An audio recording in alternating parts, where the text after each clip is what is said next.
Good morning, friends! There is a large number of U.S. states that are now offering direct payments and many other forms of financial support to their residents. So many of you are wondering if your state or local city are sending out additional checks. So in today's video, I will be sharing with you an official list and payment dates for the fourth round of stimulus payments. Friends, the White House is moving towards a deal on the remainder of President Biden's Build Back Better agenda before the end of this month, with House Majority Leader Steny Hoyer hopeful of getting a framework in place very soon. President Biden met with 19 lawmakers in an attempt to find a compromise caucus and secure the passage of a two-bill, multi-trillion-dollar social safety net and infrastructure package. It is definitely possible for a fourth round of stimulus checks to be included in the legislation. As Congress continues to work on passing the infrastructure bill, a number of states are in the process of, or have already, approved their own rounds of direct payments for their residents. So let's go over who can receive an additional stimulus check from their states or local city. The state of New Mexico has recently announced a new round of stimulus checks for its residents who are ineligible for the $1,400 federal direct payments. Under the $5 million state program, more than 4,000 low-income individuals in New Mexico will receive a check of up to $750.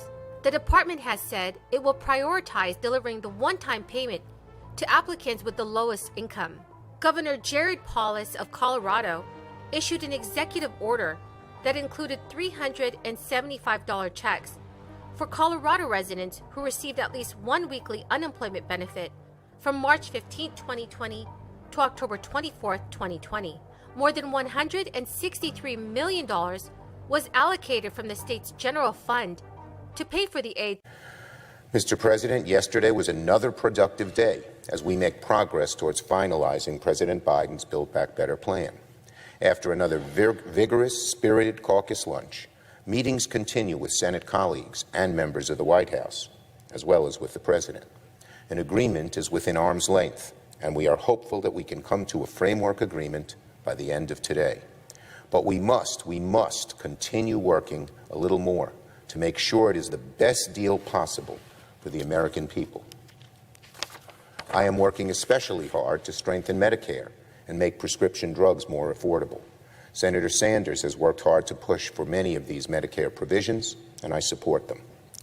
At its core, the goals of Build Back Better are about restoring the middle class in the 21st century, helping people who are in the middle class stay there, helping people who are struggling to get to the middle class to get there, and give more Americans the opportunity for good, fulfilling lives and better lives for their kids. And, of course, we must take bold action to tackle the climate crisis, which could overwhelm our globe all too quickly if we don't act. It's an agenda that favors not those at the very top. To roughly 435,000 Colorado residents. Payments by bank transfer began last December and continues till today. Alaska residents could be in line to receive additional payments through the federal state extended benefits program. An extra 13 to 20 weeks of financial support can be offered to out-of-work residents in states with especially high unemployment rates, which Alaska currently has. Maryland Governor Larry Hogan signed the state's bipartisan $1 billion Relief Act of 2021. It repealed all state and local taxes on unemployment benefits and provided a $500 stimulus check to families and $300 to individuals who filed for the Earned Income Tax Credit.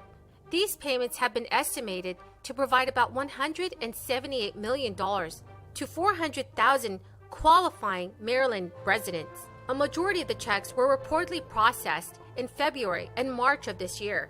As a thank you for working through this crisis, Florida lawmakers have set aside $208 million from President Biden's American Rescue Plan to provide funds for the state's nearly 200,000 first responders and a further $216 million to deliver 1,000 stimulus checks to teachers and educators. Governor Ron DeSantis handed out $1,000 stimulus checks to some first responders in ceremonies held across the state. If you have received an extra stimulus check from your state or city, please leave a comment in the comment section below.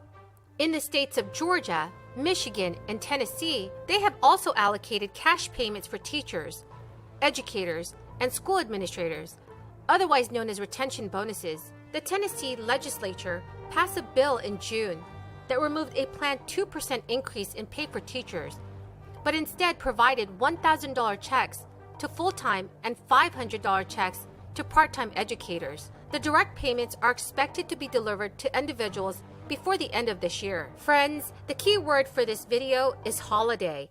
If you would like to enter this coming Friday's Walmart gift card giveaway, please click and like this video. Make sure that you are also subscribed to my channel and comment below this keyword. Thank you so much, friends. Now, there is also a new corporate minimum tax proposal that was proposed by key Senate Democrats.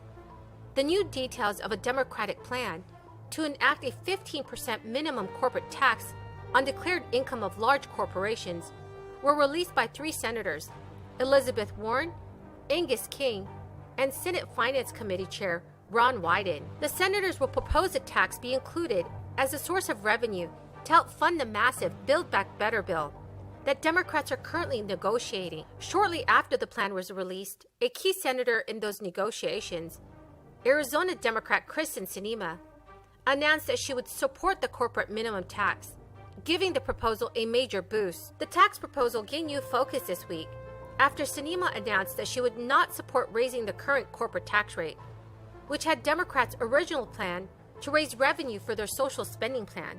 The proposal has yet to gain a formal stamp of approval from the House and Senate leaders, but Elizabeth Warren said she and her colleagues have engaged extensively with Senate Finance Committee, the White House, and the Treasury Department to develop this updated proposal for inclusion in the Build Back Better bill. Friends, thank you so much for watching my video this morning.